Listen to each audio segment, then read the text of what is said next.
Good morning, good afternoon, good evening, wherever you are in the world. Welcome to FPL Don't Panic. I am not very well, so I have crawled out of my sick bed just to do this update video. I have been following things. I'm going to keep it brief. What was a mad game week? Absolutely insane. The review of my team is going to be this: 76 points. Yay! I predicted 74. A 30,000 red arrow. So I have actually dropped from about 130,000 or so to just over down to about 160 or so. I'm not going to go through it too much. Yeah, that was insane.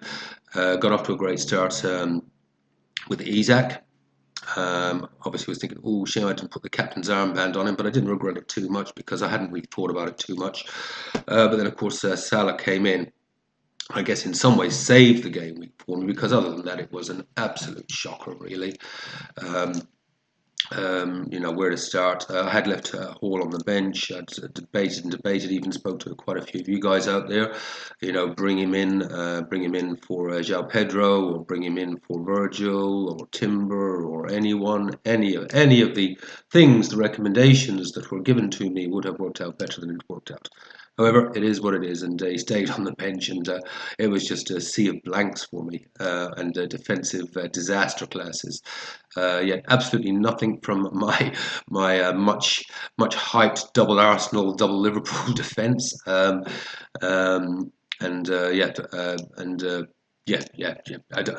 least said the better, between yellow cards for Timber and Gabriel, and Virgil and Becker conceding 3. Very bad indeed. Then obviously, definitely glad with the one thing I didn't do, which was that I didn't go for the triple up. I hate to say I told you so, I told myself, but that Everton defence, man, Pickford, got to be looked at. In fact, there were some really good defensive performances from some teams and some players that I've mentioned that have been on my watch list, like Huijsen, whatever he's called. Got a goal, got a clean sheet. Hall, thought about bringing him in, didn't bring him in. Went with the premiums. Sometimes you just can't do right for doing wrong. Anyway, that is the review as we're going to do it today, because we're going to keep this one to about 5 or 10 minutes. And that reason I'm quite small in the top corner of the screen is because I look like a bag of shit at the moment. That's all I can say. 76 points. And a big red arrow. I did actually say one of my other predictions about 3 or 4 weeks ago, as this sort of template with the Salah Palmer Saka thing was developing. So it's not going to surprise me if some week we end up getting like 70 points plus and still getting a red arrow. That's happened even beyond my wildest predictions. 30,000 red arrow on 76 points. Crazy game. Anyway, we move on. We fight on. We go into next week. And just my commiserations to anyone that did captain Palmer or Saka. You must be hurting bad. Next week, following week. I guess the big thing we've all got to debate. I have been putting some thought into this. Obviously, it was the Saka injury. That was a big one. That obviously had a big impact, I would imagine, on most of our game weeks. And who knows if he'd stayed on and got something, and the Arsenal defence had been a bit better, or whatever. I don't know. Anyway, it is what it is. The Saka injury. I've contemplated three things on this, but I wanted to wait till the game week was over before making any sort of decisions on it. So at the moment, I think I'm going to go with my number one option, which is do nothing. Team looks pretty decent for next week. Lot of really good fixtures there for the defence. I think I will go a 4-4-2. So we'd have Becker and goal at home to Leicester, and then Timber and Gabriel at home to Ipswich, and then Virgil at home to Leicester, and Hall coming in for Aston Villa at home. Surely there's got to be some points in there. Midfield looks pretty good. Salah, Palmer, Enzo, all with great home fixtures. Leicester, Fulham. Ahmad away to Wolves. Absolute disaster from United this morning. Man, what United are we going to get? What United are we going to get? I tried. I didn't really watch the football very well this weekend because I haven't been well.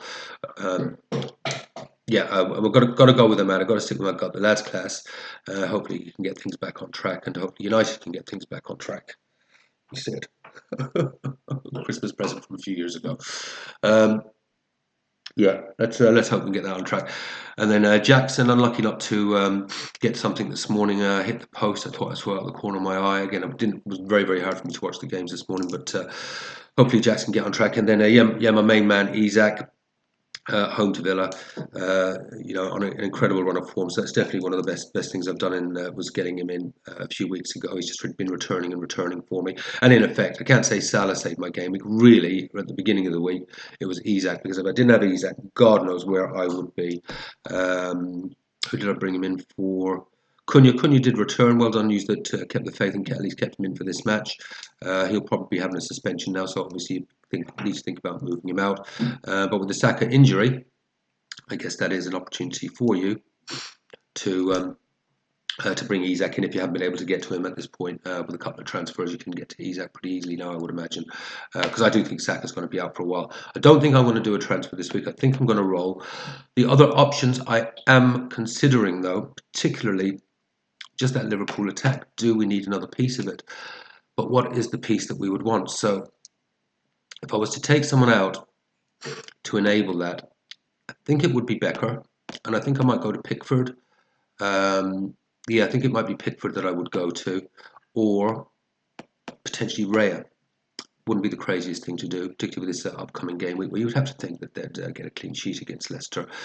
So just, and again, I'm not sure if I will do this. I was trying to roll my transfers. That was the whole idea of this current strategy. But the Saka injury definitely puts a bit of a pain on that. But could go, if I did decide to use the transfers I've got banked at the moment. Yeah, I think it probably would be Raya that I'd go for instead of Becker. Then that opens up the door for another Liverpool attacker. But who would I bring in for Saka? I'd like to go Jota, but as that's a huge gamble, rotation risk. He was number one choice, though, at the beginning of the season. I know there was a bit of rotation right at the beginning, but then he effectively did start, I think, 7 of the first 8. And I think a few of us did the Diaz-Jota dance, and I got it the wrong way around, unfortunately. But Jota did start 7 of the first 8 before he got injured. Is Jota, got 20 minutes this morning, will he now come in as first choice, as an attacker? It's hard to see him wanting to make a change after a 6-3 win. Do we look at his numbers like? I mean, yeah, I don't think so.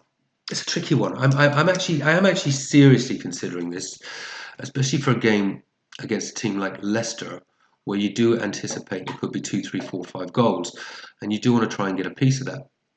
The question is who? One to think about. The third option is to roll a few.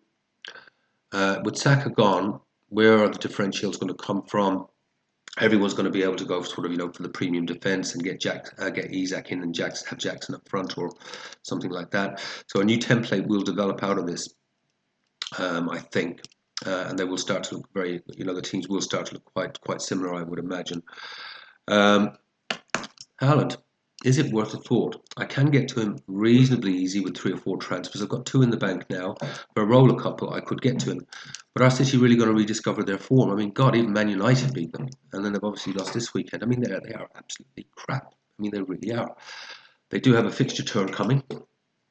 Against a weak defence, Haaland, I still believe, could do some damage, even a poor Man City.